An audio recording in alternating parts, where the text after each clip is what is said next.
It's time to post Proud of Sunnah. Bismillah, assalamualaikum warahmatullahi wabarakatuh. Alhamdulillah, wassalatu wassalamu ala rasulillah wa ala alihi wa sahbihi ajmain, amma ba'd. Pemirsa Hasil TV, kembali lagi kita di Proud of Sunnah Podcast. Ya, salah satu podcast yang insya Allah dimana kita akan mengambil ilmu dan juga bertanya kepada ahlinya, tentu saja guru-guru kita, para ustadz kita dan asatiz kita tentunya, hafizakumullah. Dan alhamdulillah kali ini saya berkesempatan duduk kembali dengan guru saya tercinta, Masya Allah, Al-Ustadz Asror Habibi, LC Hafizullahu Ta'ala. Assalamualaikum Ustadz. Waalaikumsalam warahmatullahi wabarakatuh. Kaifa haluk Ustadz? Alhamdulillah bil khair. Alhamdulillah, sehat Ustadz. Ustadz ini lama sekali ini Ustadz. Terakhir waktu Ramadan kita Ustadz ya. Ramadan ya. Alhamdulillah. Kembali berjumpa ya. Alhamdulillah Ustadz. Ini Ustadz, tentunya kita kembali duduk di sini Ustadz. Alhamdulillah Allah mudahkan di studio Hasil TV, di Proud of Sunnah, untuk ngebahas lagi-lagi nih Ustadz, beberapa stigma yang keliru yang menyebar dan bahkan bisa dibilang mewabah di masyarakat nih Ustadz. Apalagi khususnya anak-anak muda kita nih Ustadz. Masya Allah. Ustadz, Afan sebelum Ustadz, di dalam Islam ini tentunya pemuda ini sebagai apa Ustadz ya? Tonggak ataupun harapan mungkin Ustadz ya, bisa dibilang seperti itu Ustadz ya. Depan kebangkitan umat dan kejayaan umat juga. Kebangkitan sesuatu umat yang sangat dibutuhkan gitu kan. Sangat dibutuhkan. Sangat dibutuhkan. Nah Masya Allah Ustadz, tapi ini lagi-lagi subhanallah ada beberapa fenomena Ustadz yang akhir-akhir ini marak Ustadz. Apalagi mungkin di beberapa daerah atau di tempat atau bahkan di ibu kota ini lagi-lagi pergaulan bebas Ustadz. Subhanallah. Pergaulan bebas dan ya, dan sekarang diistilahkan dengan nama-nama yang seolah-olah kalau anak muda bilang keren atau seolah-olah itu menjadi tren. Ini salah satunya FWB Ustadz, Friends with Benefit. Apa itu? Aduh, nah ini terus ada lagi staycation, sleepover date, banyak ini kata-kata yang sebenarnya ini membungkus satu hal nih Ustadz. Pada dasarnya perzinahan. Kumpul kebo, nauzubillah. Nah jadi dia tidak menjalin hubungan Ustaz. Ini lebih parah pada pacaran yang kita tahu nih Ustaz. Dia tidak ada hubungan, tidak pacaran, dia hanya kenal mungkin lewat aplikasi bahkan atau lewat perantara. Terus dia mereka menjalin hubungan satu malam ataupun ya perlakuan ataupun pergaulan bebas. Ada yang nauzubillah ke suatu tempat dan mereka menamakan ini hubungan tanpa status, yaitu dengan friend with benefit dan lain-lain tadi Ustaz. Ini subhanallah Ustaz. Kira-kira Ustaz menurut pandangan agama kita ini Ustaz, ini kita sedih sebenarnya ya. A'udzubillah tsumma na'udzubillah. Taib. Nah Ustaz, nah kira-kira ya Ustaz, apa penyebab ini kita pengen tahu Ustaz, pemirsa pengen tahu apa penyebabnya mungkin makin maraknya ini Ustaz dari pandangan agama kita. Tafadhol Ustazi. Taib. Bismillahirrahmanirrahim. Alhamdulillahirabbil alamin. Wal 'aqibatu lil muttaqin fala 'udwana illa 'alal zalimin wa asyhadu an la ilaha illallah wahdahu la syarikalah wa asyhadu anna Muhammadan abdullahi wa rasuluhu man la nabiyya ba'da amma ba'd. Sebagaimana yang antum sampaikan tadi, istilahnya ini muda-mudi ya.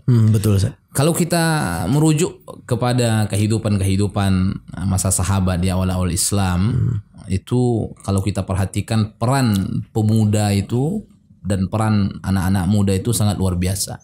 Masya Allah. Banyak para sahabat yang usianya muda dan justru mereka lah yang memang yang membawa kejayaan Islam itu ya mereka.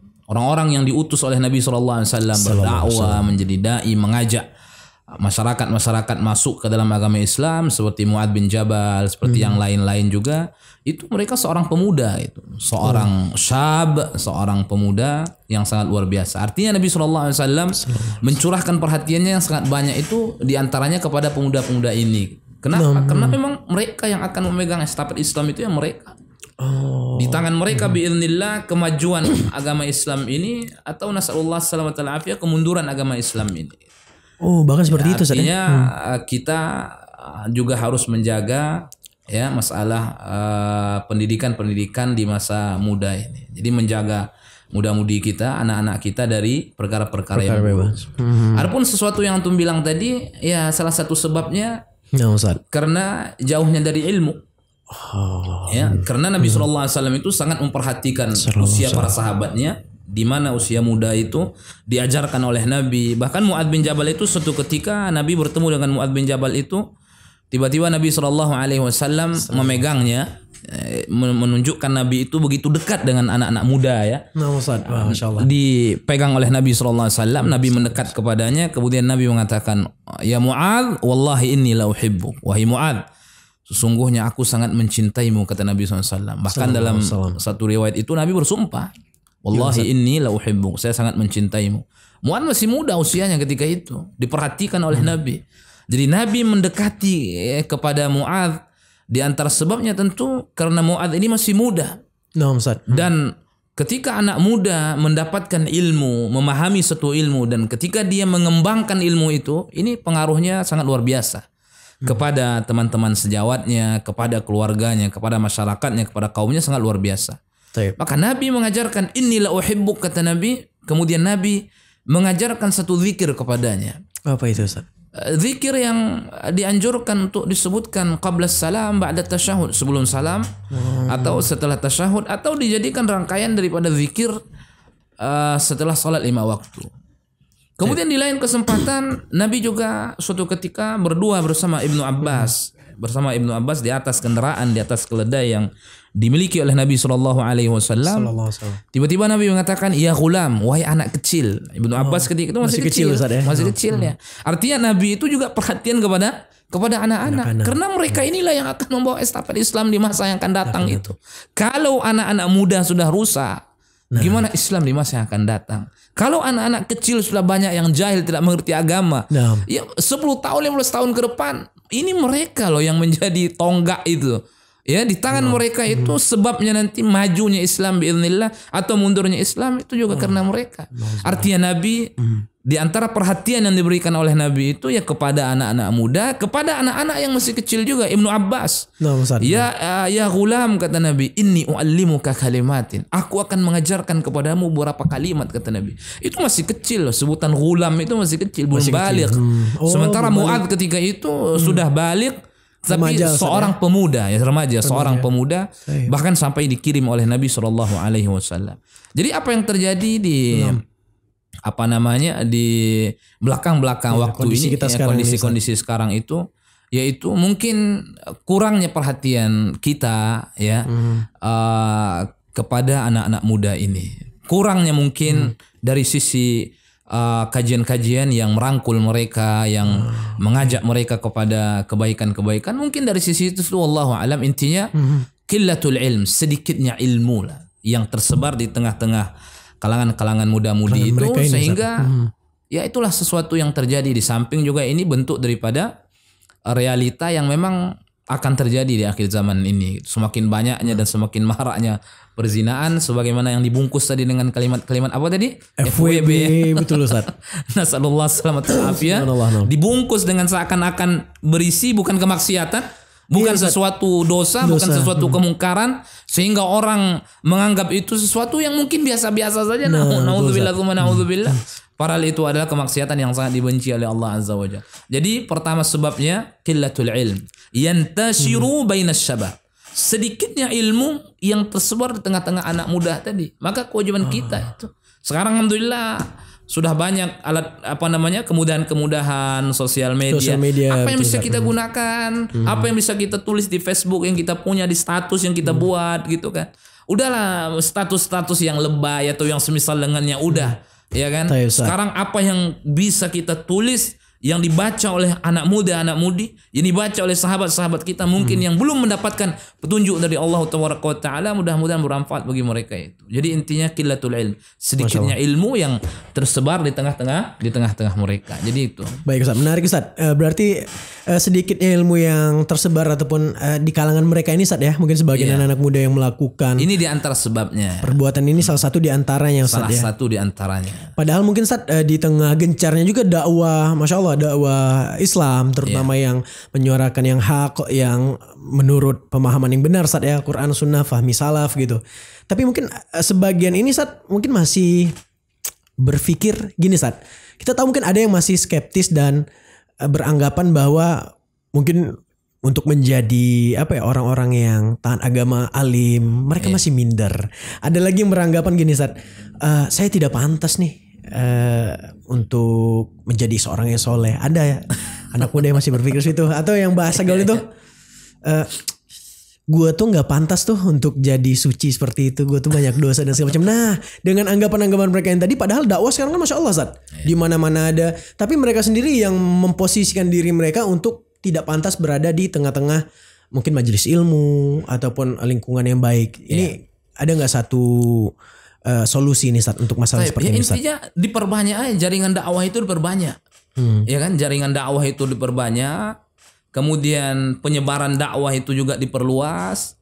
Sekarang sebagaimana yang kita sebutkan tadi, alhamdulillah kita punya sosial media, kita punya televisi, kita punya sekarang mungkin radio dan yang semisal dengannya. Alhamdulillah apa yang bisa kita gunakan ya kita gunakan. Ketika hujah itu sudah sampai kepada mereka, maka mereka tidak ada hujah lagi setelah itu. Ya kan, ketika hujah sudah sampai kepada mereka, dakwah sudah sampai ke berbagai pelosok kampung, berbagai pelosok tempat atau yang semisal dengannya, itu tidak ada hujah lagi bagi mereka itu. Ya kan? Tapi mungkin istilahnya pertama yang kita sebutkan tadi qillatul ilm, sedikitnya ilmu yang tersebar di tengah-tengah mereka. Kita tidak memungkiri sekarang ilmu sangat luar biasa, dakwah sangat menyebar. Tapi kita besar lagi porsinya, kita perbesar porsinya lagi. Ya, berarti, kita perbesar lagi porsinya, kita perbanyak lagi jangkauannya. Mudah-mudahan dengan itu ada kebaikan-kebaikan. Baik, Masya Allah. Izin Ustaz, mungkin Ustaz tidak hanya untuk dakwah ataupun pembahasan seputar yang relate ataupun yang berhubungan dengan mereka Ustaz ya. Karena ini kan mohon maaf gitu Ustaz, ada beberapa yang membahas masalah anak muda ini kan dibutuhkan Ustaz ya. Masya Allah Ustaz juga dengan kita di sini, Masya Allah di antara para tulab juga sering memberikan nasihat ataupun kajian yang seputar yang dibutuhkan pemuda tuh. Cuman ada beberapa yang sibuk dengan itu Ustaz. Maksudnya permasalahan anak muda yang dakwah mungkin ingin masuk tapi kurang nih Ustaz tentang tauhid. Tidak ada atau bahkan jarang sekali tentang akidah dan lain-lain Ustaz. Mungkin hanya misalkan dakwah cinta-cintanya terus kan, bahas nikah. Mungkin pemuda kita juga butuh apa Ustaz ya, selain yang mengajak kepada kebaikan, harus tahu nih ancamannya seperti apa gitu Ustaz ya. Mungkin zina dibungkus dengan friend with benefit, terus apalagi istilahnya staycation Ustaz. Mereka bermalam dengan pasangannya di nauzubillah lah gitu, di tempat-tempat misal di hotel dan lain-lain, terus ada lagi sleep over date. Mereka membahasakan ini biar, kalau dulu kan nggak mungkin Ustaz ya, yuk zina gitu kan. Udah dengan bahasa itu dia mungkin menyangkal bahasa yang tadi dengan bahasa yang baru dan beranggapan ini hal yang biasa. Ini bagaimana Ustaz kira-kira Ustaz? Ya seperti yang kita bilang tadi. Jadi nasrul ilm itu mencakup semua ilmu. Menyebarkan ilmu ya. Baik sesuatu yang berkenaan dengan kehidupan muda-mudi tadi. Nah, Ustaz. Begitu juga ilmu-ilmu yang lain, terutama ilmu akidah. Dan ini adalah pondasi. Oh, apa itu? Kalau kita perhatikan Nabi SAW, dia memulai dakwahnya itu dakwah akidah. Para sahabat juga memulai dakwah mereka dengan dakwah akidah. Kalau semuanya didirikan di atas tauhid, pentauhidan yang benar kepada Allah Taala, maka ilmu-ilmu yang lain itu mudah diterima. Tapi kalau hanya disibuk dengan pembahasan-bahasan yang seperti antum bilang tadi, masalah cinta atau yang semisal dengannya, masalah-masalah kehidupan muda-mudi atau yang semisal dengannya, hanya itu saja tanpa dimasukkan bahasan-bahasan tauhid, ini juga untuk sesuatu yang sulit diterima. Nah, istilahnya mereka tahu tentang ilmu itu, tetapi mungkin rasa khawatir, rasa takutnya kurang. Kenapa? Karena tidak tertopang ilmu-ilmu itu dengan tauhid, pentauhidan kepada Allah Taala. Maka Nabi itu yang paling pertama memang mengokohkan akidah di hati para sahabat.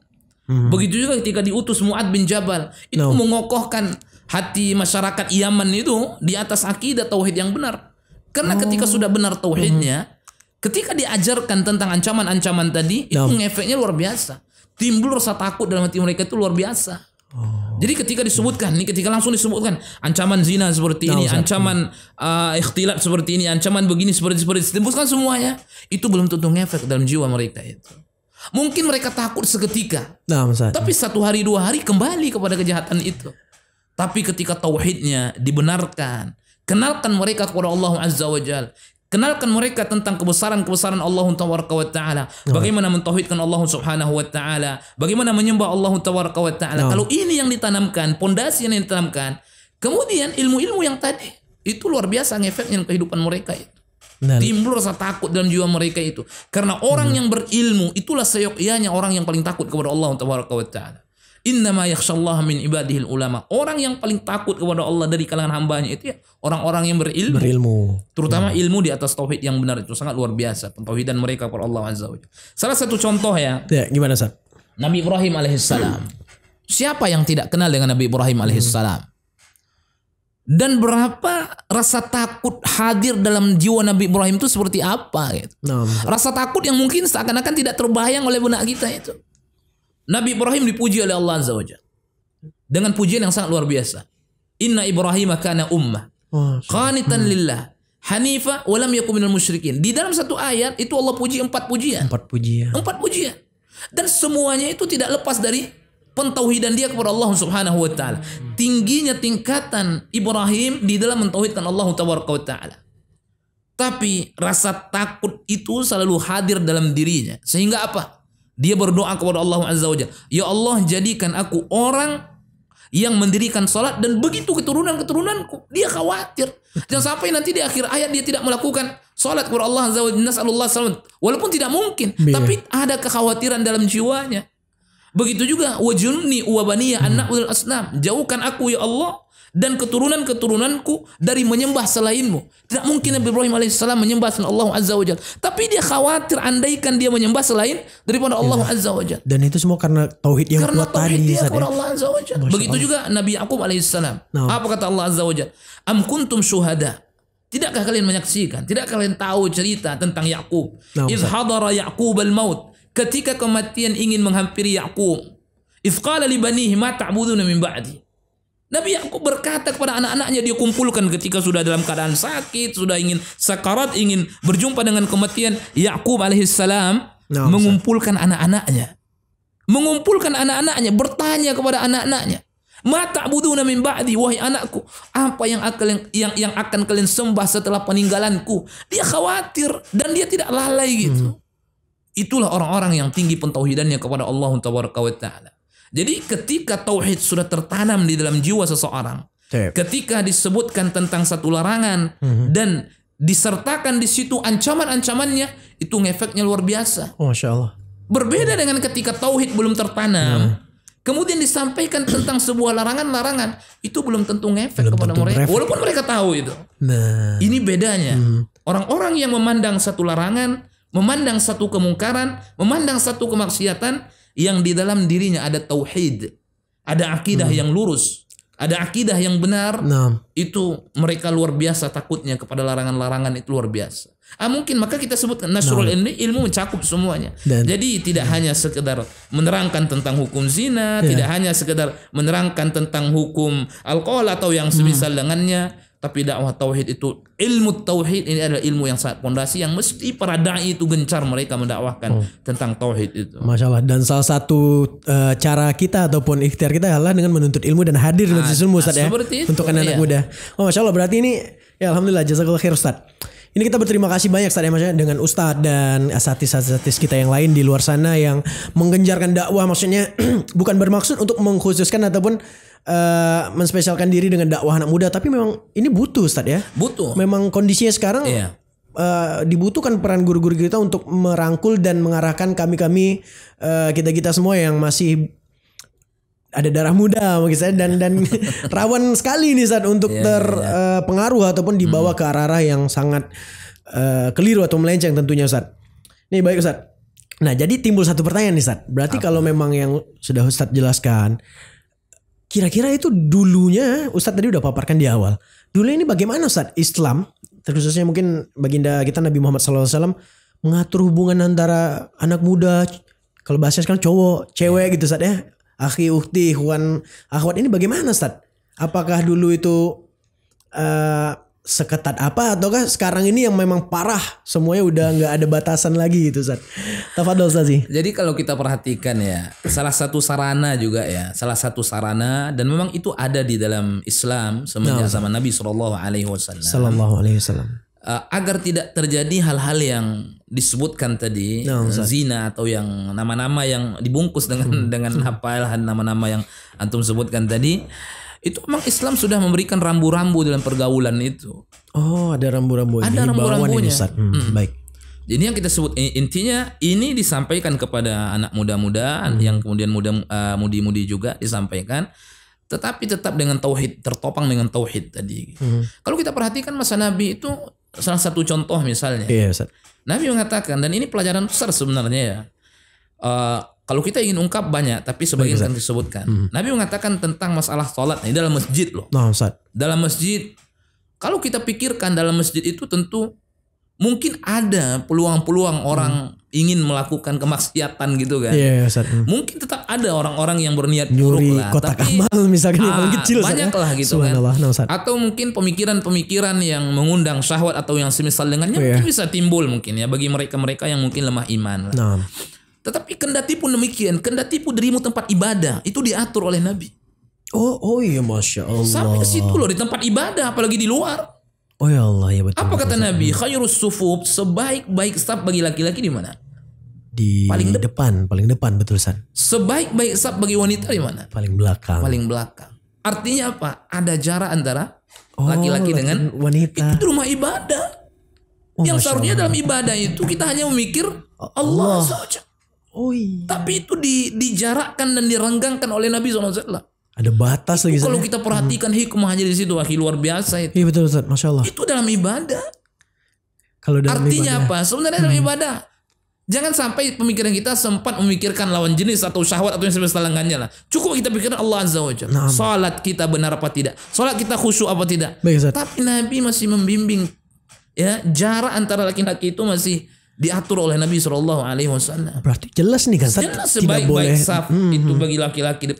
Artinya semakin jauh jarak di antara dengan perempuan maka semakin afdal. Wanita semakin jauh jaraknya dengan laki-laki semakin afdal. Oh iya. Ini yang oleh Nabi SAW. Artinya sangat dijaga. Sangat dijaga. Kemudian yang kedua, masih dalam masalah ruang lingkup ibadah juga. Bagaimana ketika ibadah Islam itu tetap memisahkan antara laki-laki dengan wanita. Bagaimana, Ustaz? Artinya tidak boleh di situ leluasa antara laki-laki dengan wanita. Ketika tawaf, ketika haji, tawaf, Ustaz, ya. Iya, itu kan tidak boleh membuka, tidak boleh memakai cadar. Tidak boleh memakai niqab bagi wanita. Betul, bahkan pendapat yang mewajibkan juga, mereka tidak menganjurkan atau mereka memerintahkan wanita untuk membuka niqab mereka, tidak boleh mereka. Dan ini yang terjadi di masa Nabi SAW. Apa kata Aisyah radhiyallahu anha wa ardhaha? Ya, mereka membuka cadarnya, mereka membuka niqabnya, kain yang menutupi wajah mereka.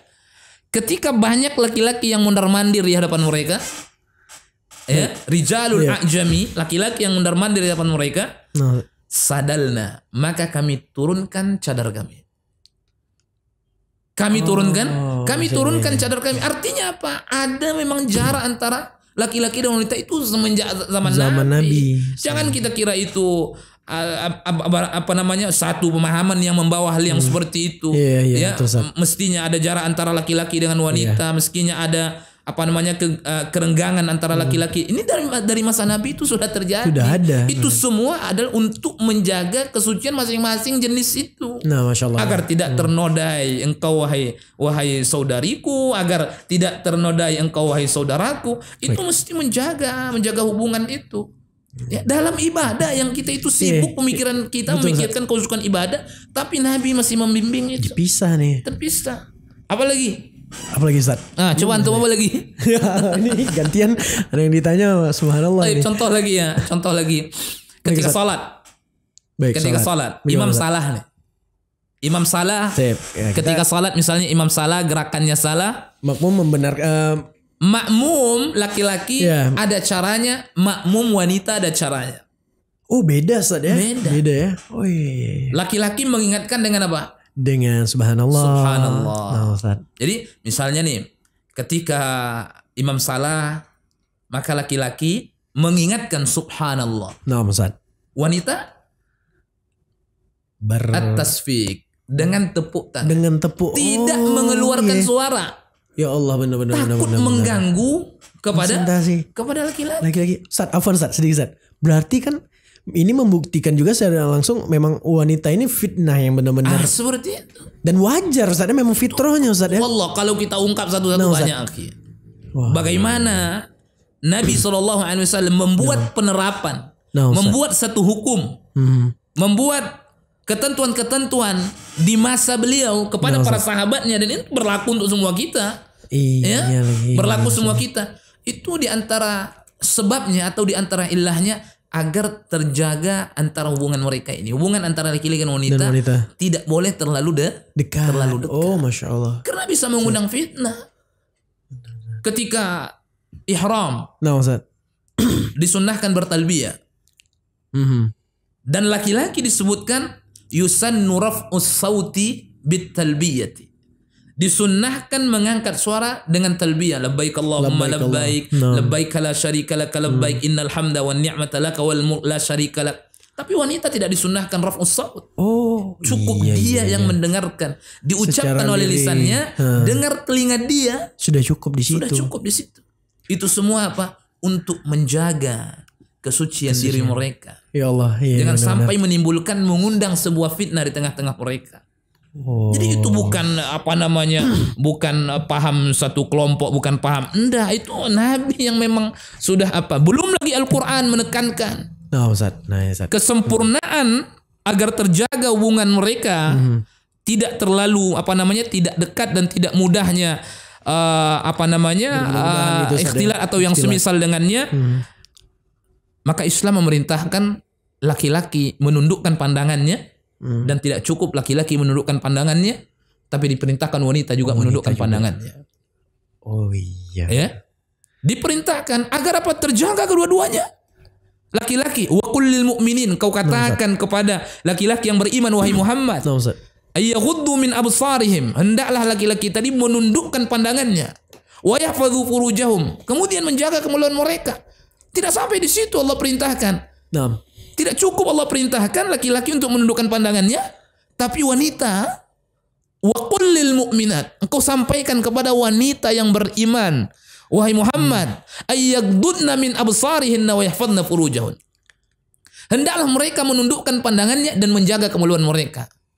Subhanallah, laki-laki menundukkan pandangan, tidak sembarangan melihat wanita.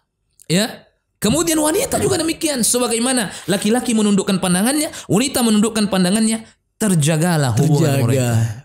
Terjagalah kesucian mereka. Tapi manakala aturan-aturan yang telah disampaikan oleh Nabi dilanggar, di situlah pintu fitnah itu sudah mulai terbuka. Terjadi seperti yang terjadi sekarang, Ustaz, ya. Subhanallah. Itu penghantarnya di situ. Kalau tidak menundukkan pandangan ini, sudah mulai laki-laki suka kepada wanita. Wanita kembali melihat kepada dia. Suka, udah kenalan, kemudian chattingan, udah ketemuan, udah terjadi. Na'udzubillah. Karena tidak ada lagi batas ini tadi, Ustaz, ya. Padahal sudah diatur. Itu bimbingan Islam itu. Jadi kalau kita ungkap ya, kalau anak baca hadis-hadis Nabi dan sikap-sikap Nabi, begitu juga penerapannya di tengah-tengah para sahabat, itu tujuannya bagaimana Nabi ingin menjaga kesucian tadi. Terjaga kesucianmu wahai laki-laki, terjaga kesucianmu wahai wanita. Di situ dia. Wah, Masya Allah. Jadi di samping ilmu ini juga mungkin tidak diketahui oleh sebagian. Betul, Ustaz. Muda-mudi gitu kan. Tentu yang paling utama itu pondasi akidah tadi. Karena kalau akidah sudah lurus, tauhid sudah di sini, maka insya Allah ilmu-ilmu yang seperti itu kalau disampaikan itu ngefek dia. Memberikan pengaruh gitu kan. Dan saya kira orang yang melakukan seperti yang antum bilang tadi, mungkin banyak di antara mereka tahu tentang ilmu-ilmu tadi. Tahu mereka, sebagiannya. Seminimal mereka tahu nih zina haram nih, Ustaz, ya. Iya. Bahkan mungkin mereka juga mengakui, sebagian mereka juga tidak boleh berjabat bersentuhan yang bukan mahram. Mungkin tahu, tapi apakah ada ngefek? Tidak ada. Itu karena pondasi tauhidnya tidak ada. Jadi cuma tahu hukum dan bahkan ancamannya, tapi kalau lagi-lagi kalau tidak ada tauhid ya tak ada efeknya, Ustaz, ya. Intinya ilmu tadi. Kembali kepada ilmu itu, akhi, seperti cahaya ya, pelita di tengah malam. Makanya ketika Imam Syafi'i itu diberi nasihat oleh salah satu dari gurunya, Waqi' ibn Jarrah itu, kata beliau apa? Wal ilmu nurun, kata beliau. Ilmu itu adalah cahaya. Jadi baratnya seorang itu berjalan di malam gelap gulita yang tidak ada bulan dan tidak ada bintang yang menerangi. Jam 1 malam, jam 2 kita berjalan. Kira-kira apa yang terjadi? Kalau di situ banyak duri, kita akan menginjak duri.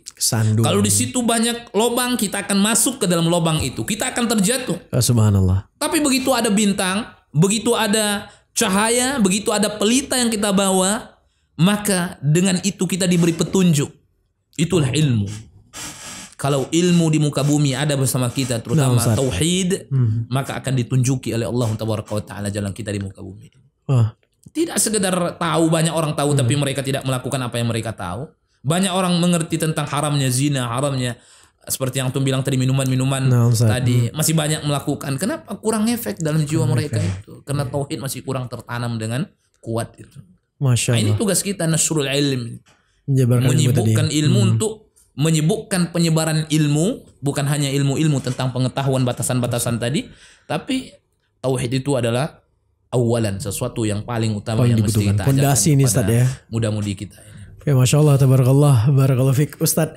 Dan lagi-lagi ini teman-teman pemirsa Hasil TV, jelas maksudnya ya mau nggak mau harus menuntut ilmu, mau suka atau tidak suka kita harus tahu, karena sudah tahu pun itu belum tentu menjalani karena tidak ada pondasi ini tadi, Masya Allah. Dan alhamdulillah kita bersyukur banget di Indonesia, di manapun sekarang majelis ilmu itu udah banyak. Itu kan di Ustadz juga mengatakan betul, di medsos, media sosial, dakwah itu ada, tinggal cari, ada semua Ustadz ya.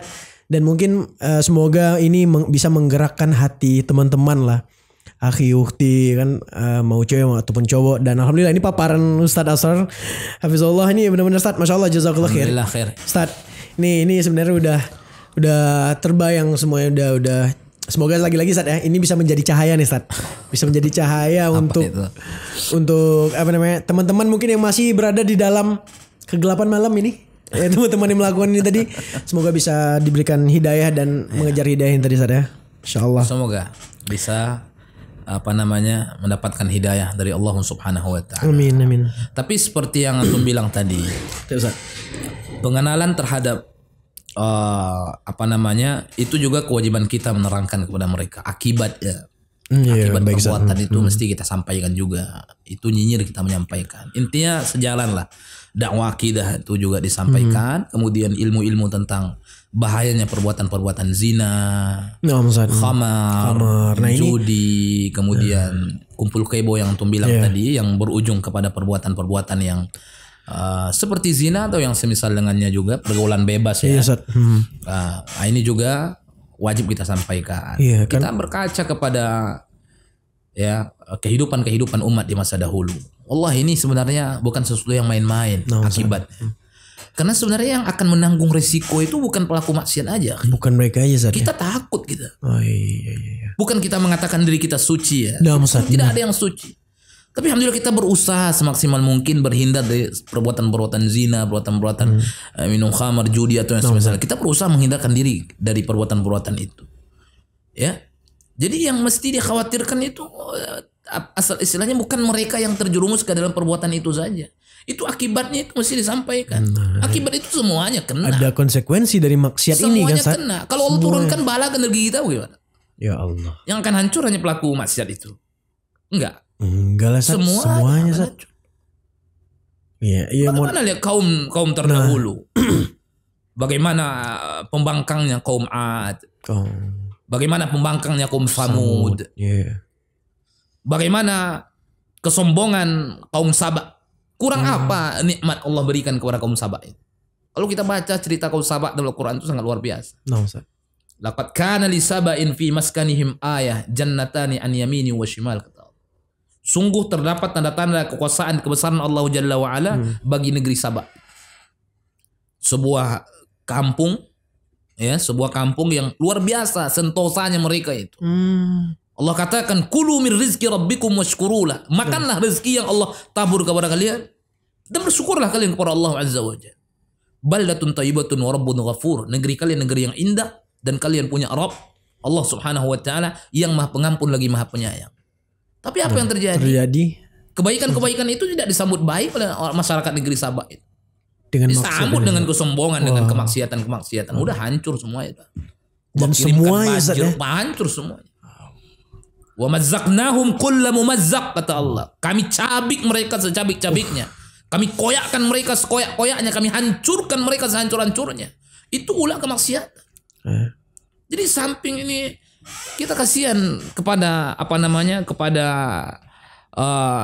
muda-mudi yang masih menjerumuskan diri mereka pada hal-hal yang seperti itu dampak negatifnya kepada diri mereka, kepada keluarga mereka, kepada keturunan mereka. Tapi secara umumnya semuanya kena. Alhamdulillah. Ini bisa sampaikan.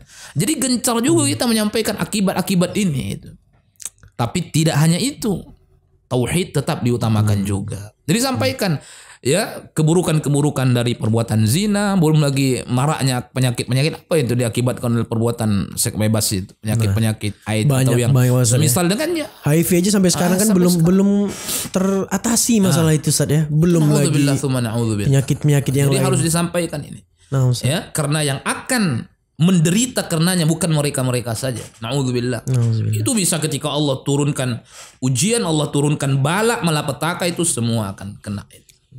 Maka pelajaran ya, mudah-mudahan Allah berikan petunjuk kepada orang-orang yang masih tenggelam dalam kegelapan maksiat, dalam kubangan maksiat kepada Allah Taala, sehingga semua kita diberikan kebaikan-kebaikan oleh Allah SWT. Amin. Amin. Wah, alhamdulillah ini hikmah yang udah dijelaskan sama Ustaz Asror. Bagaimana caranya juga udah dijelaskan untuk mengantisipasi ini Ustaz ya. Ini nih azab ataupun konsekuensi dan dampak ini tadi Ustaz ya. Luar biasa. Na'udzubillah tsumma na'udzubillah. Minimal musibah untuk keluarganya mungkin Ustaz ya. Maksudnya dengan bisa jadi dia hamil di luar nikah, bisa jadi dia kena penyakit seperti Ustaz sampaikan tadi, dan ya, wa'iyyazubillah, kita berlindunglah dari bencana alam dan lain-lain diakibatkan maksiatnya Ustaz ya. Dan ingat, di masyarakat itu tidak akan hilang. Dan tidak akan hilang Ustaz. Sampai ke anak keturunannya. Itu akan diingat oleh masyarakat. Allah, dan akan menjadi aib. Jadi aib besar. Jadi aib besar. Nikmatnya sebentar Ustaz ya. Iya. Kendati pun mungkin sudah tobat dia, tapi aib itu akan tetap dilekatkan oleh orang padanya. Waduh, sayang banget. Yang lebih parah lagi, pada anaknya dilekatkan itu. Aduh, kasihan ya, subhanallah. Iya kan? Nah, jadi akhi ukhti fillah, jagalah pergaulanmu, jagalah kesucian dirimu, sebagaimana Allah menurunkan ketentuan-ketentuan untuk menjaga kesucian dirimu semuanya. Diri kita semuanya dijaga oleh Allah Azza wa Jalla. Para wanita, apa kata Allah? Waqarna fi buyutikun. Berdiam kalian di rumah. Wala tawarrajna tabarrujal jahiliyatil ula. Jangan kalian bertabarruj seperti orang-orang jahiliyah bertabarruj. Ini juga ayat yang luar biasa kalau kita perhatikan ya. Bagaimana Islam perlakukan wanita itu dengan perlakuan yang sangat mulia. Berbeda dengan perlakuan orang-orang jahiliyah di masa dahulu ya. Masya Allah, lagi-lagi ini membuktikan Islam adalah solusi, dan ya mau tidak mau kita harus kembali lagi ke ajaran yang menurut Al-Quran dan sesuai sunnah Nabi SAW. Dan alhamdulillah ini menjadi pencerahan sekali lagi. Semoga ini bisa bermanfaat buat teman-teman semua, akhi ukhti, teman-teman kita di luar sana, para bapak ibu juga yang mendengar di luar sana. Alhamdulillah nasihat guru kita Al-Ustaz Muhammad Asror Bibi Orang tua wajib mengontrol anak. Nah, betul sekali Ustaz. Wajib mengontrol anak. Salah satu ikhtiar ataupun upaya bisa dari orang tua yang mengatur ataupun menjaga tadi Ustaz ya, agar tidak, sekali lagi ini bukan perkara biasa Ustaz ya. Bukan perkara biasa. Jadi jangan sampai generasi muda yang seharusnya dibutuhkan umat Islam untuk lebih maju Ustaz ya, jadi mundur ataupun malah hancur. Kita tidak mau seperti itu. Semoga Allah memberkahi dan melindungi umat muslim, khususnya generasi muda Islam Ustaz ya. Amin ya rabbal alamin. Ya, barakallahu fikum Ustaz, jazakallah khair. Wa iyyak. Ini Masya Allah Ustaz, Masya Allah, ini nasihatnya, hikmahnya, ini yang benar-benar saya tangkap nih Ustaz. Masalah staff ini udah memutuskan, mematahkan stigma ini tadi Ustaz ya. Dan menjadi sekali lagi, padahal itu dalam masjid. Dan ini mudah-mudahan teman-teman juga bisa berpikir, diresapi lagi. Benar, ini salah satu solusi yang sudah ditetapkan Ustaz ya oleh syariat agama Islam. Alhamdulillah Ustaz, jazakallah khair Ustaz. Semoga Allah memberkahi Ustaz. Hayakallah Ustazi. Semoga kita ketemu lagi dalam pembahasan selanjutnya Ustaz ya. Amin ya Rabb. Insyaallah, mudah-mudahan. Amin ya rabbal alamin. Baik, jazakallah khair untuk pemirsa Hasil TV. Kita tutup untuk segmen ini. Kita ketemu lagi di pembahasan selanjutnya. Jazakumullah khair wa barakallahu fikum. Subhanakallahumma wa bihamdika asyhadu an la ilaha illa anta astaghfiruka wa atubu ilaik. Assalamualaikum warahmatullahi wabarakatuh. It's time to post Proud of Sunnah.